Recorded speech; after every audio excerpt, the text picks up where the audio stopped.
Broadcasting live from California, get ready for an hour of pure, unapologetic conservative talk radio. Liberals beware, because this is the Wise Conservative Show. Good afternoon and welcome to another episode of the Wise Conservative Show. I'm your host, Connor Wise. Now, yesterday, I don't know if you actually watched it or perhaps listened to it, but Donald Trump did, in fact, give a speech to a joint session of Congress. I actually did listen to it live, and I was definitely impressed by the content of this speech. I was already impressed by his inaugural address, as I told all of you guys, but I think this was an even better speech than his inaugural address. I think this could have been a better inaugural address. He was definitely putting forth his message, talking about the different plans that he wants to put forward, the plans that he's already put into action so far, and of course that same message that we've seen since November 8th coming out of the GOP, and that's that we need to actually unify as Americans, as one country, that we need to work together as both Republicans and Democrats together. This is a message that we've been seeing come out of the GOP since November 8th.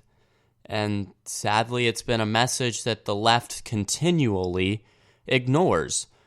We saw yesterday at the actual speech, women from the Democrats were all wearing white in a protest to Donald Trump, trying to say that it's for women's rights.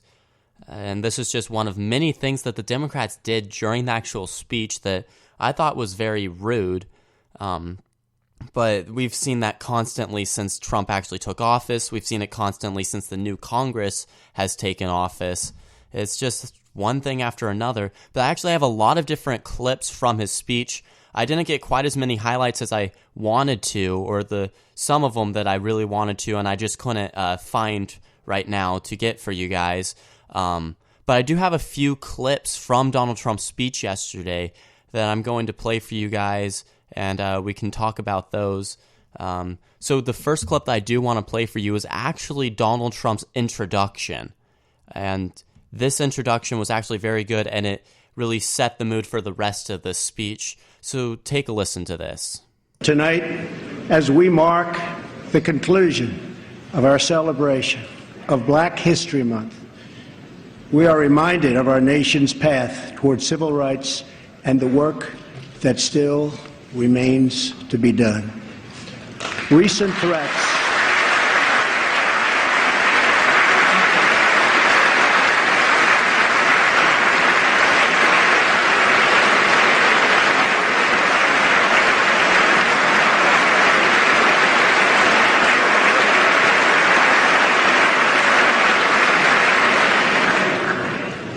threats targeting Jewish community centers and vandalism of Jewish cemeteries, as well as last week's shooting in Kansas City, remind us that while we may be a nation divided on policies, we are a country that stands united in condemning hate and evil in all of its very ugly forms.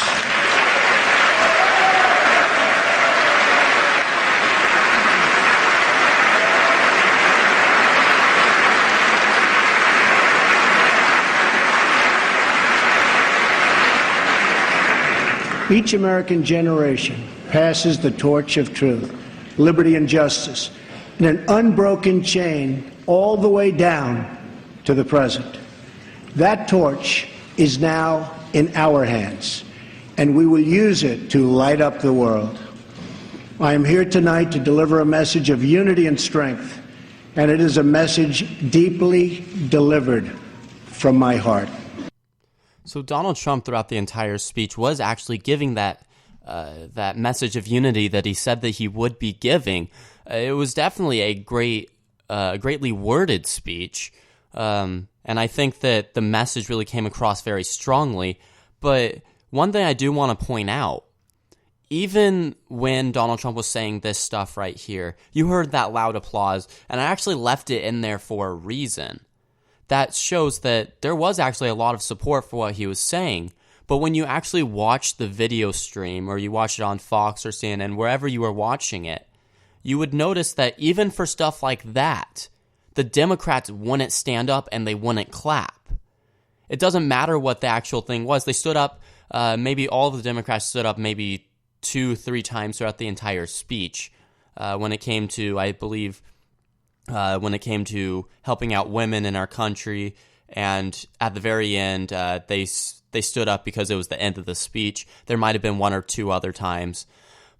But the left and the Democrats in general didn't stand up for even the messages of unity that Donald Trump put forth in this speech. And that really shows the mindset that they have. Most of the clips I do have here that I'm going to be playing throughout this episode do have a message of unity within them. And that's because Donald Trump really tried to work in that message wherever he could. And he kind of gave a list of things that he was going to be putting forth through Congress or urging Congress to pass, or all of these different plans that he has for America. It was definitely a great view into what Donald Trump sees the future to be, a kind of sneak peek into what might be ahead. So here's another clip from his speech. Take a listen. Our trade deficit in goods with the world last year was nearly $800 billion. And overseas, we have inherited a series of tragic foreign policy disasters. Solving these and so many other pressing problems will require us to work past the differences of party. It will require us to tap into the American spirit that has overcome every challenge throughout our long and storied history. But to accomplish our goals at home and abroad, we must restart the engine of the American economy, making it easier for companies to do business in the United States and much, much harder for companies to leave our country. See, what he did is he always would give his message, give the details of why we need it. I noticed the structure throughout his entire speech. He would basically claim what we need to do, give the reasoning why we need to have this change, then he would bring it back to why everyone needs to support it. And it was very effective if you were actually listening to it and you were actually paying attention to his speech. It was definitely a great setup, I think. I give his speechwriters great credit for this speech. And again, with the trade deficit, this is something that he's been talking about since the very beginning of his campaign. He's made a big deal about the fact that we have time after time lost in our trade deals. He already pulled out of the TPP since he took office. He's already renegotiating different trade deals throughout the entire world so that we aren't behind. And of course, he's put forth this vision of protectionism, basically, in terms of trade. He's said that he wants to put a very high and steep tariff on imports into this country so that people instead buy American and companies stay in America. And obviously he's doing something right, because we've seen company after company saying that they're going to put more factories in America and hire more American jobs instead of moving their plants to China or to Mexico. There's probably 6 or 7 different companies that I can think of just off the top of my head that have already agreed to hire more Americans and to stay in America because of what Donald Trump has already done.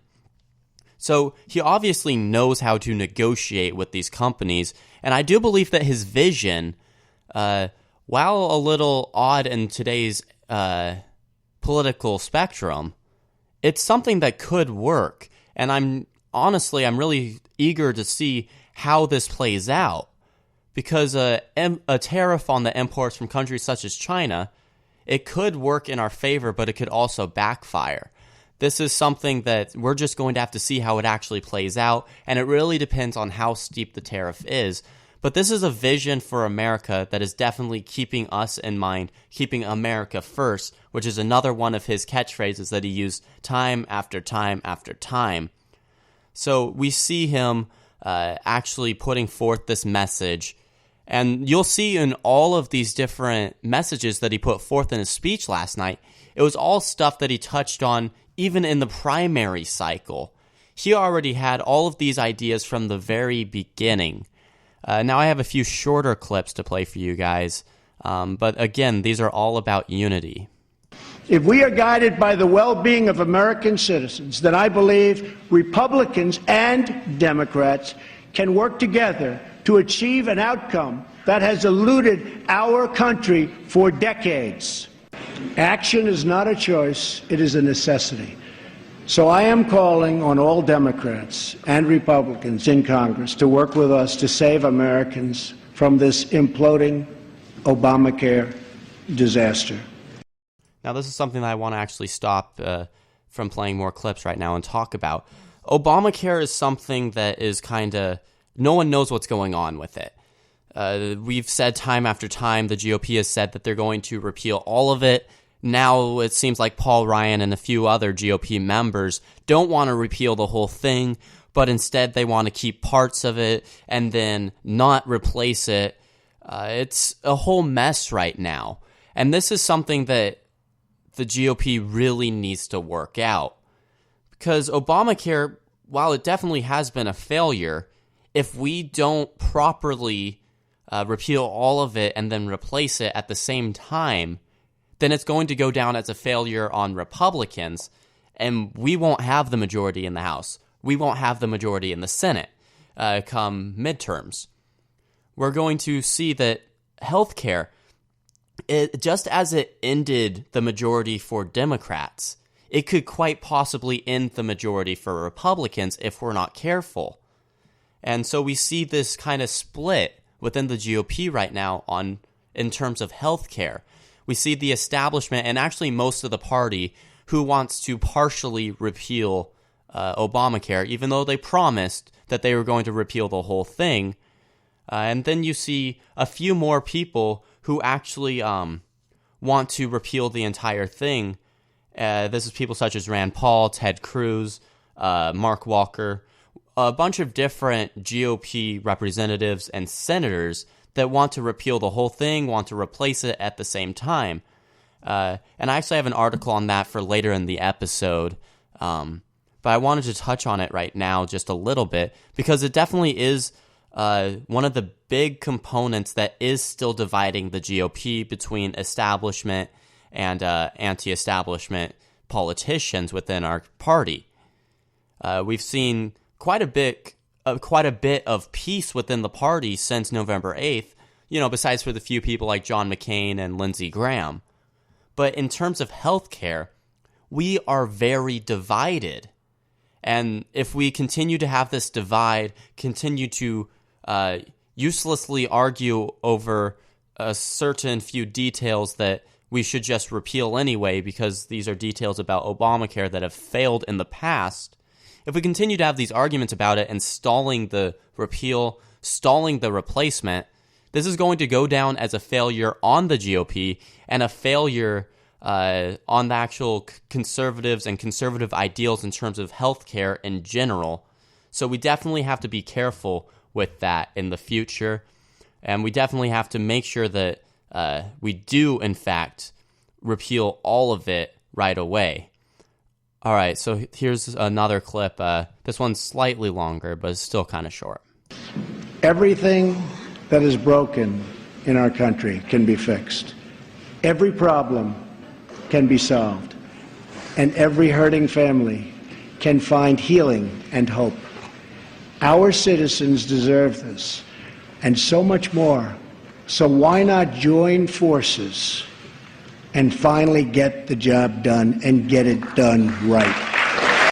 Now, of course, this was just a generic join together, join in forces, compromise on a few things that Trump had throughout his entire speech. But I really felt that was a good one, and that's why I included it. This was towards the mid of his speech, the middle of it. And he had been talking about all of these different policies that, of course, Democrats didn't agree on. You actually heard, and this is something that I was very kind of angered that Democrats were actually doing this in this speech. But you heard if you actually listen closely, boos coming from the Democrats for a few of the issues. You heard these congressmen and women, their families, the different people that were actually invited to this speech. You heard them booing the president when he introduced different ideas that he's been talking about for months upon months, actually for about a year and a half now. And that is just childish. And I would expect the Democrats to finally maybe mature and figure out that they do need to actually work together to better this nation. And, you would think finally they would actually do that, especially when Trump is giving his first speech to a joint Congress since he took office. But sadly, they can't put their petty differences aside. And it really shocked me that we heard those boos. And it was really disappointing that I heard those boos, especially on different issues such as supporting the police. I heard them a few times during that. Of course, during Obamacare, there were a few boos. Education, that was another issue that they booed a lot on. And of course, the military. So time after time, we heard these boos. Time after time, the Democrats just proved that they are very petty and they can't overlook a few differences to better this nation. True love for our people requires us to find common ground, to advance the common good, and to cooperate on behalf of every American child who deserves a much brighter future. Now, that was actually right after where he was talking about education. He did kind of reintroduce, because he hasn't talked about it for a while, his school choice system that he wants to implement across the country. Now, what would go on in this program is those in the lower class school systems, your inner city children, they would get vouchers and they would be able to choose which school their children actually go to.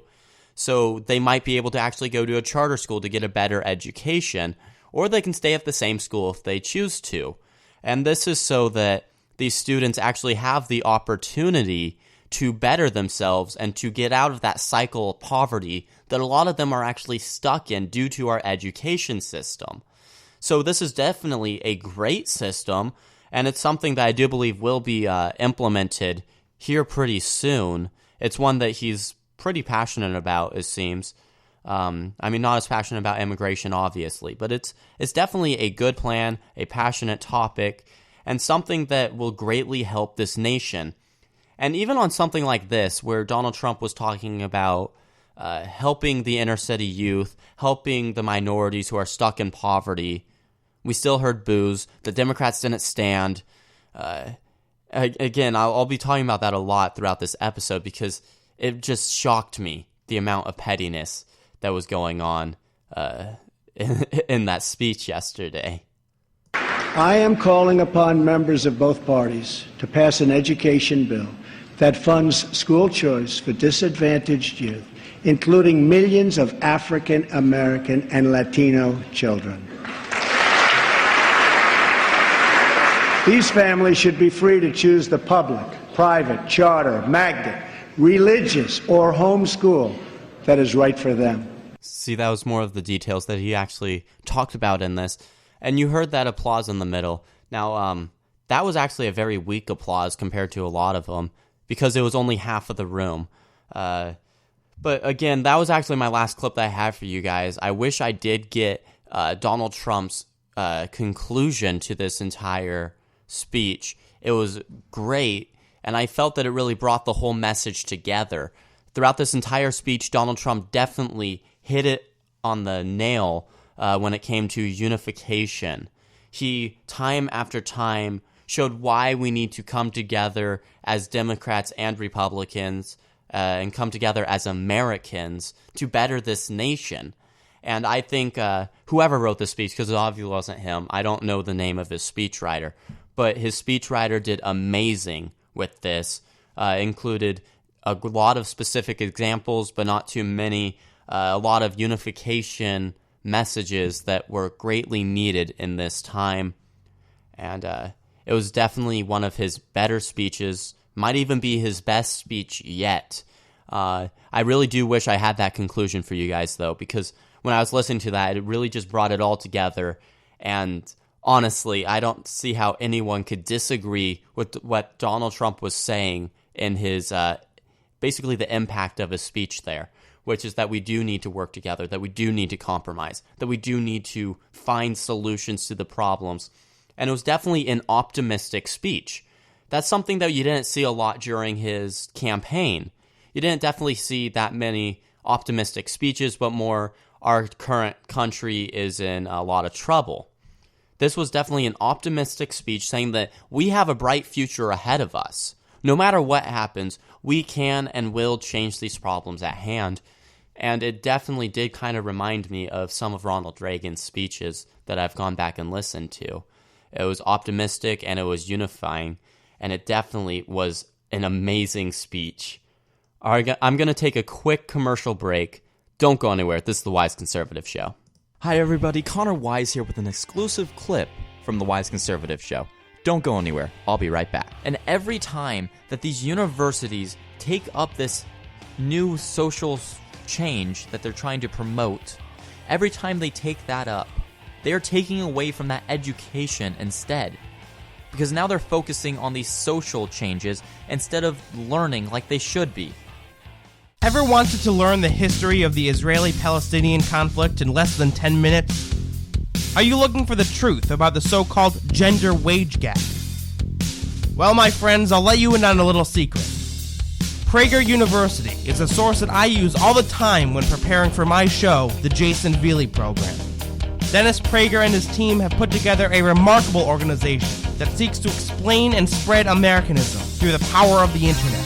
Their short yet extremely informative videos reach more than 100 million people per year, and they want to reach you as well. Go on YouTube and type in Prager University, or go to prageru.com for all of their latest content. That's Prager, the letter U.com. prageru.com.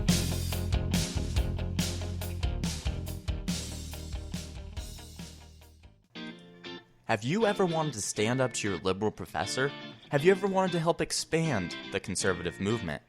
Well, it sounds like you would be a perfect fit for Youth Revolt. Youth Revolt is a team of dedicated young conservatives fighting liberal indoctrination within our school system. If you're interested in being a part of this team by being a columnist or even hosting your own radio show, go ahead and click the Join Now tab at the top of youthrevolt.org. You'll be asked to answer a few questions, and a Youth Revolt team member will respond to you quickly. Be a part of something bigger than you. Be a part of Youth Revolt. Speak without fear.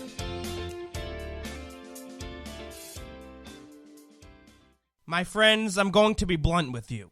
There are a lot of frauds out there today. People who claim to be conservatives and yet, in one way or another, believe that more government is the solution to our problems. That's not what conservatism is about, and even more than that, that's not what our Constitution is about. I'm Jason Veely, a recent college grad who has the guts to say what needs to be said without pulling any punches. On my radio show, you can expect 100% pure conservatism every single weeknight at 7 o'clock p.m. Eastern Time. Join me as we discuss history, liberty, and conservative philosophy in a style that is just as entertaining as it is educational. Who says we can't have fun tearing down the liberal establishment? Tune in to the Jason Veely Program live every weeknight at 7 o'clock on youthrevolt.org. I'll see you out on the battlefield. Love Trump's hate! Love Trump's hate! Love Trump's hate! Love trumping hate involves a lot more assault and arson than I expected.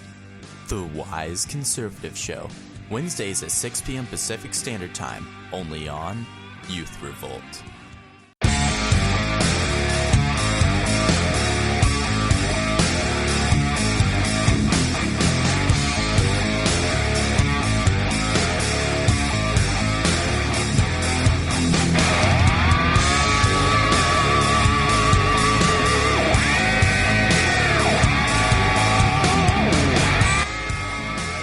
Welcome back to the Wise Conservative Show. Once again, I am your host, Connor Wise. Now, I touched on this briefly earlier already, but there are already key Republicans, and definitely a very key Republican that I did mention by name earlier, Representative Mark Walker. He's a Republican from North Carolina, and he's saying that he's going to vote against the current Obamacare replacement. And this is definitely a huge issue in terms of party unity that I did touch on earlier already. But on Monday, he said that he could not get behind the current plan to repeal and replace Obamacare. Walker, and this is why he's so key, he chairs the Republican Study Committee, which does have 170 members. He told Bloomberg that he would recommend that his fellow members reject the plan as well. Here's a quotation from him. "The bill contains what increasingly appears to be a new health insurance entitlement with a Republican stamp on it." Now, with the GOP-controlled Congress starting its third month of work on one of these priorities that they said they were going to repeal and replace on day one, well, now it's 3 months into it, and they're still working on it. Of course, there's unresolved difficulties, including how their substitute would actually handle Medicaid, and whether millions of voters would actually get coverage, or whether they're going to lose what they have currently. And if their proposed tax credits would be adequate, this is another issue. And of course, how to pay for this costly exercise. So the nonpartisan Congressional Budget Office, it's made their job even dicier lately. It gave House Republicans an informal analysis that their emerging plan would be more expensive than they hoped, and it would cover fewer people than former President Obama's statute. The analysis was described by lobbyists speaking on condition of not being actually named to discuss private conversations with congressional aides. For many in the party, those problems, while major, are outweighed by pledges that they made for years to repeal Obama's 2010 law and substitute it with a GOP alternative. So a lot of people are saying that while this is going to actually make a lot of people lose coverage while being more expensive than Obamacare, that because it's not Obamacare, we should pass it. They're saying that that's going to fulfill the promise that they made on the campaign trail. And that's why most of the Republicans are actually backing the current system. But conservatives who are actually favoring a full repeal, as I spoke of earlier, they're pitted against the more cautious moderates and governors looking to curb Medicaid's costs, who are also worrying about the losing coverage. So Republicans also see inaction as the worst alternative, and leaders may plunge ahead soon as next week with initial House committee votes on legislation. Here's a quotation from a Republican economist and health analyst. "I believe they have left themselves no choice. Politically, they must do something." And that's exactly right. Politically, Republicans must repeal Obamacare. We must replace it. But the current way, personally, this is what I believe, the current way that establishment have actually proposed, such as Paul Ryan, is not the right way to go. They're going to not fully repeal Obamacare. It's going to be more expensive than Obamacare, and people are going to lose coverage because of it. It's not going to properly do what everyone was promised. It's not going to properly do and solve all of the issues that Obamacare put forth. President Trump, of course, spoke about healthcare's complexities a few times in his speech, and of course, time after time in interviews with the news and at the White House. His administration is talking about healthcare constantly. Dozens of governors are worried that Republicans could shift a huge financial burden to the states by curbing Medicaid. The federal state program basically helps low-income people right now, but in the current proposal, that's not going to be properly covered, but it's still going to be more expensive. Trump has also met with insurance company executives that are concerned about the uncertainty of this possible change in Obamacare that the GOP is possibly submitting soon. and this could completely change the entire insurance marketplace. Insurance say that they remain committed to working with the administration and the GOP-led Congress to figure out better solutions. Senate Minority Leader Chuck Schumer, told reporters Monday that Republicans have yet to win any Democratic support for their efforts, and the odds are very high that Obama's law won't be repealed. And that last part is definitely not true. Obamacare will be repealed one way or the other within Trump's presidency. That is just a fact. The real question here, though, is how are Republicans going to do it? Are they going to take the typical establishment route and just throw more money on it and see if that works? Or are they going to go the conservative route, repeal all of Obamacare, and issue a plan that will actually lower costs while still covering people, that will increase competition so that the price is lower for the consumer? The current plan proposed by establishment doesn't do that. But the plans that are being submitted by those other senators, such as Ted Cruz, such as Rand Paul, these other plans do that. It is high time that the establishment within Congress listens to those outsiders. It's time that they listen to the people who are actually trying to stick to conservative ideals on this issue. And we've seen it time after time where the establishment doesn't actually care about whether they stay conservative fiscally or whatever you have here. But the establishment really, it's just they keep proving that they don't care about that. And then we do have a few outsiders within Congress, people such as Mark Walker, people such as Rand Paul, people such as Ted Cruz.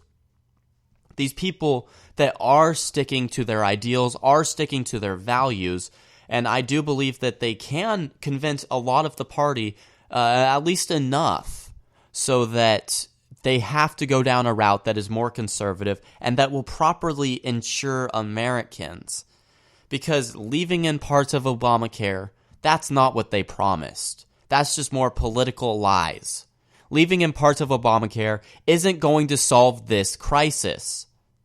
Leaving in parts of Obamacare isn't going to actually help the marketplace.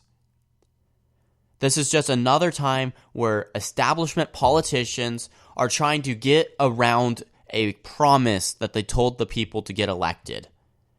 And we can't allow them to do that. We must stand up and tell them that we want a full repeal of this horrible plan that has ruined health insurance across this entire nation. It has ruined health care.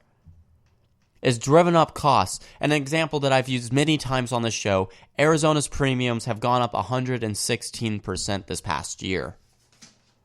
We have seen tremendous increases in premium costs across the nation.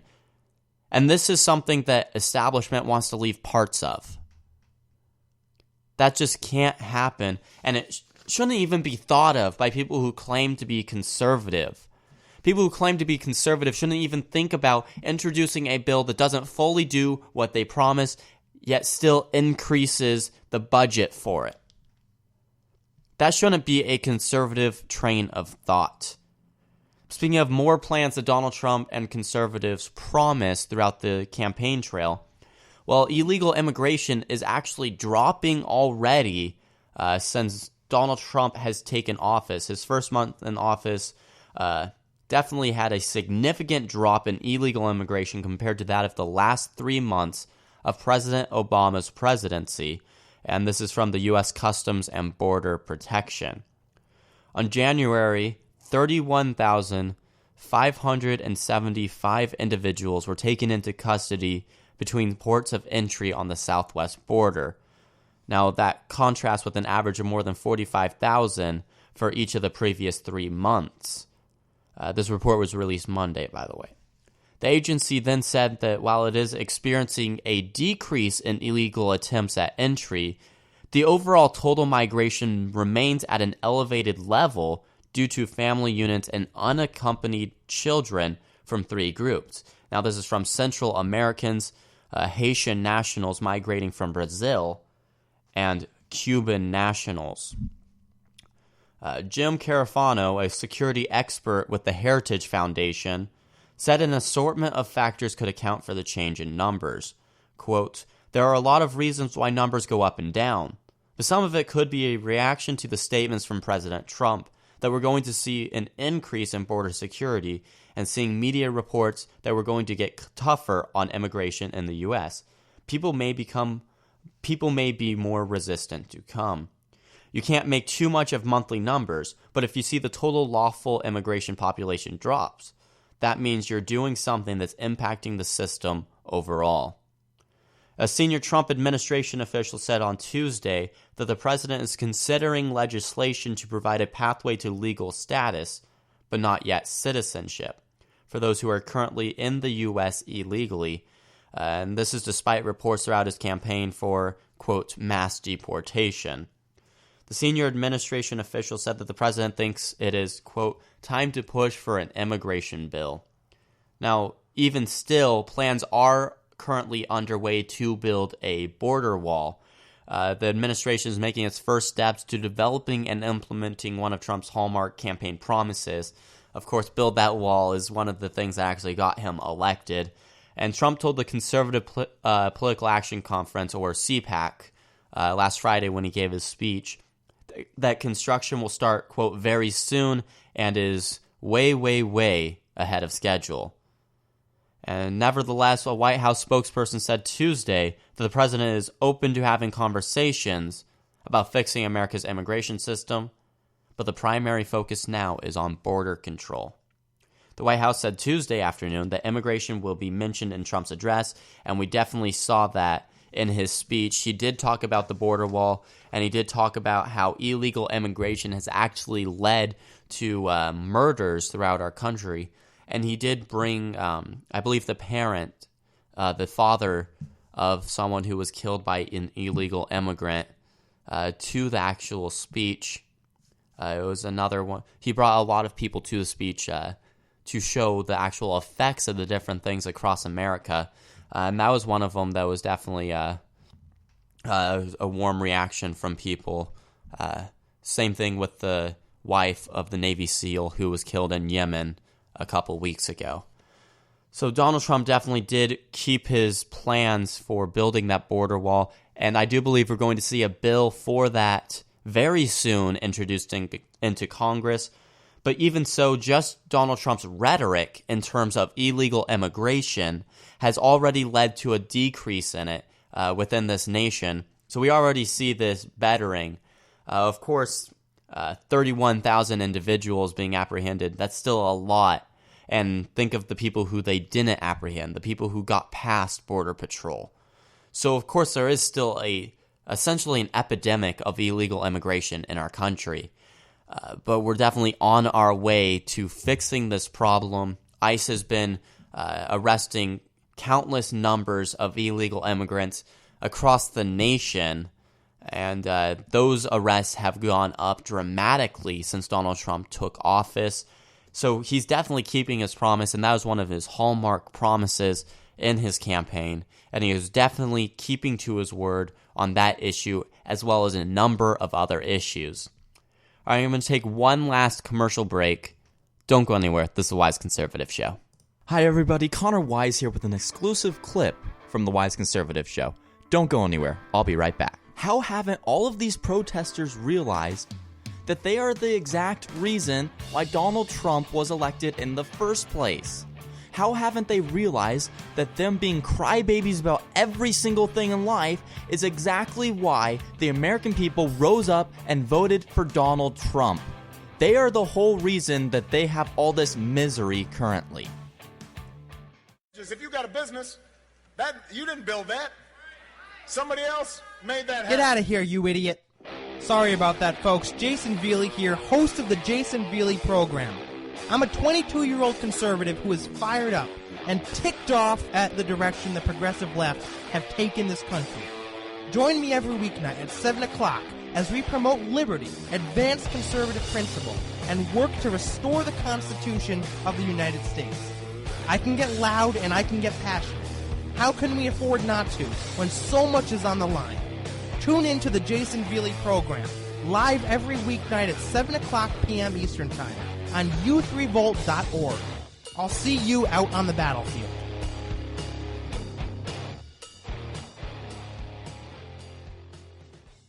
Hi everybody, Connor Wise here with an exclusive clip from the Wise Conservative Show. Don't go anywhere, I'll be right back. And every time that these universities take up this new social change that they're trying to promote, every time they take that up, they are taking away from that education instead. Because now they're focusing on these social changes instead of learning like they should be. Calling all young conservatives. Have you ever wanted to write for an online publication? What about host your own conservative radio program? Now you can, thanks to youthrevolt.org. Youth Revolt is a conservative media network for young people, the goal of which is to educate our fellow Americans, and also to expose the left-wing indoctrination that goes on in classrooms across the country. Become part of a team that is dedicated to taking the country back, one radio program or opinion column at a time. If you're interested, go to youthrevolt.org and click on Join Us on the top of the page. Fill out our brief questionnaire, and one of our representatives will be in touch with you in no time at all. The time to reclaim our future is now. Be a part of something that's bigger than yourself, and join the movement today. Youth Revolt. Speak without fear.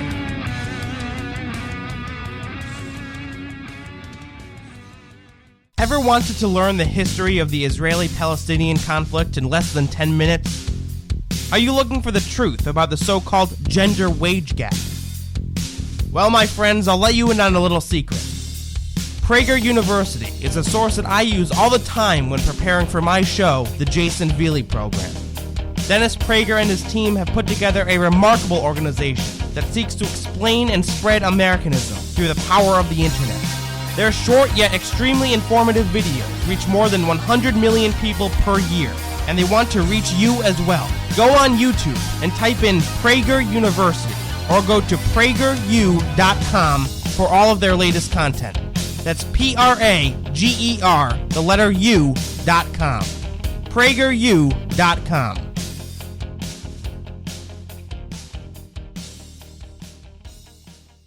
Love Trump's hate! Love Trump's hate!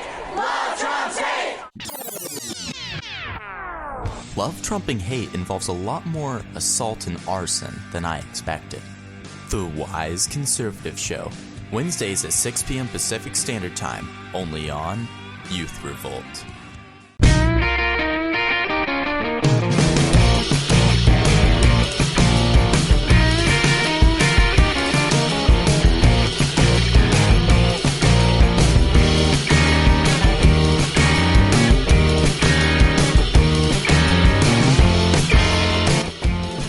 Welcome back to the Wise Conservative Show. Once again, I'm your host, Connor Wise.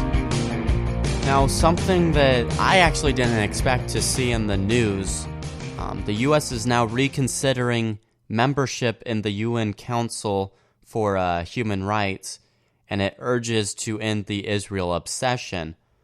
President Trump's administration confirmed that it is reviewing the U.S.'s participation in the UN Human Rights Council.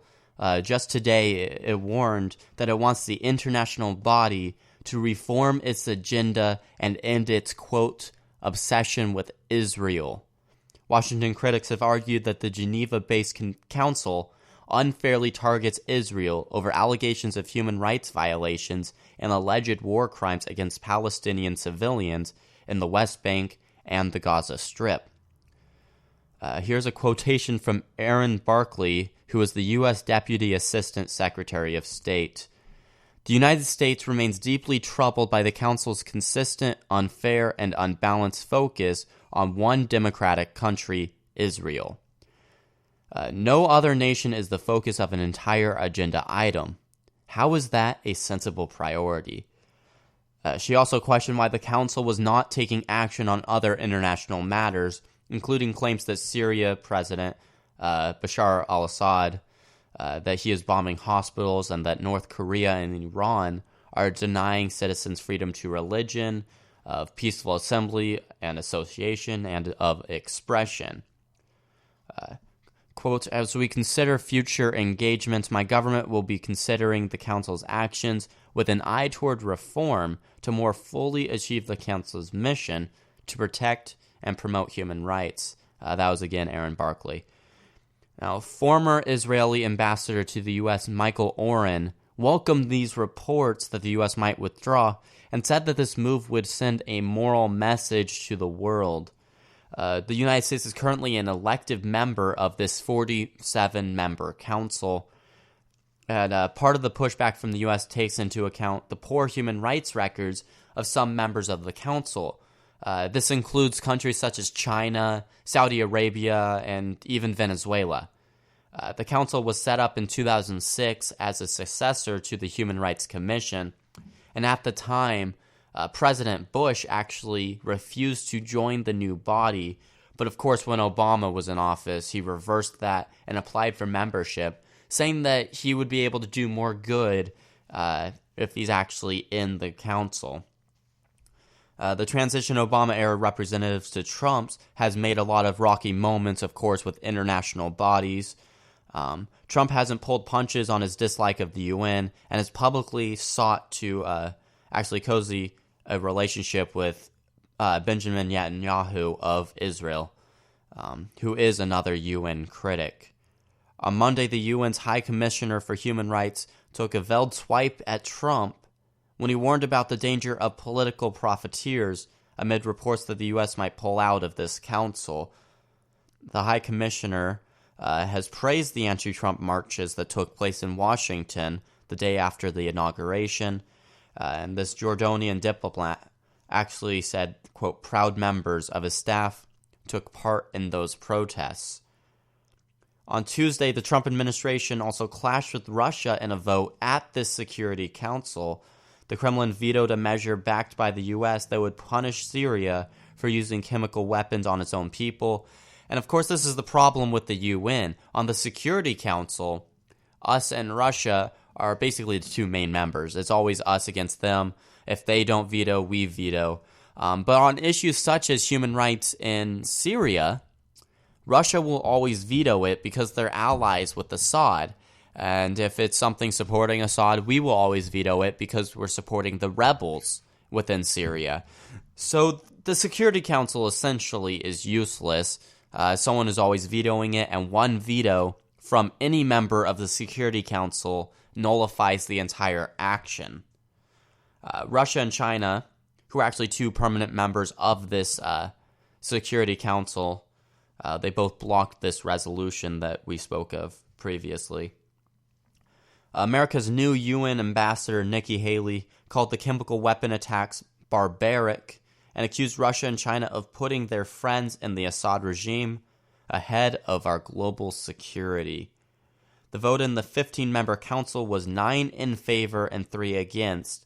Also voting against the measure was Bolivia, a non-permanent member. Egypt, Ethiopia, and Kazakhstan all abstained from this vote. We do have, in this Security Council, members do rotate out, a few members do, but of course the superpowers of the world stay in it, such as the US, England, Russia, members such as that. But the UN as a whole, we've seen, hasn't gotten anything done. We saw a few months back, or actually basically a month back, the UN was attacking Israel for no reason, and they constantly focus on Israel, trying to make them the bad guy when they're just defending themselves from a terrorist organization that is controlling Palestine. But the UN, honestly, it has no actual sway in the world because the sanctions it does put on people don't actually work. In terms of the Security Council, it's always us against Russia or us against China, so nothing ever gets done. The UN is essentially useless. Nothing actually happens, nothing gets done, nothing is solved. It was a great idea when it happened right after World War II. They thought we should come together, we should work together to end all these problems, but it hasn't actually worked. It hasn't actually gotten the job done. And if we do pull out of the Human Rights Council, that would be a huge message. I'm not sure whether it's the right way to go, but it would definitely be a huge message to the world and to the nations of that council who continually attack Israel for no apparent reason. And now, more of the snowflakes in the world. Twitter erupted over images that came out of Kellyanne Conway. She was kneeling on an Oval Office couch to actually take a picture of Trump with African American leaders. And apparently this was too much for the left and the snowflakes in our country to handle.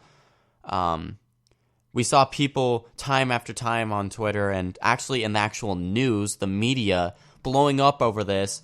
I believe it was called Footgate. And they continually said that Conway was disrespectful, that she was looking at her phone even though she was just taking a picture on her phone, that she wasn't paying attention.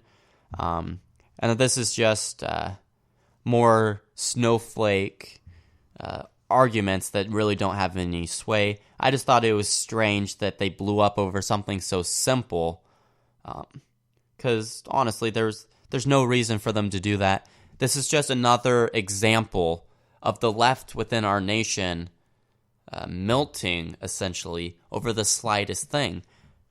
Everything that happens within the Trump administration is looked at as if it is the most evil thing ever thought of.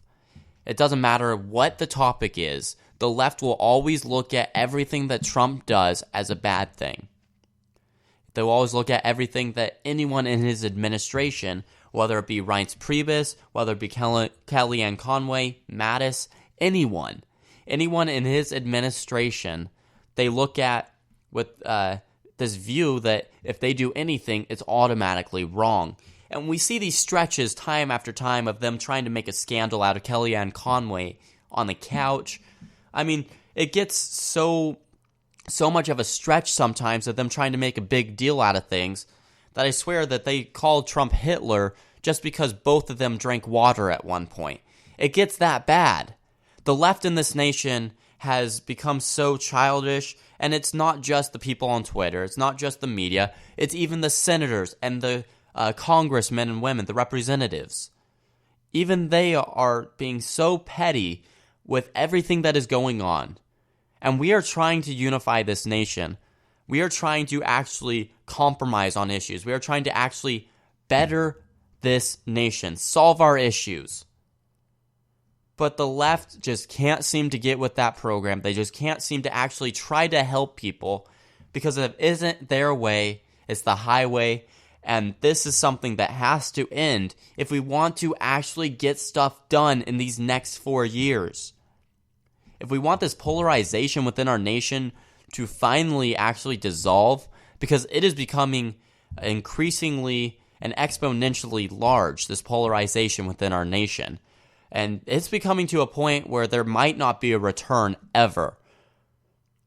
But if we want that to ever happen, to actually come together as Americans ever again, the left needs to put aside their petty differences, needs to stop blowing up over the littlest things that the Trump administration does, and actually work together to get things done within this nation.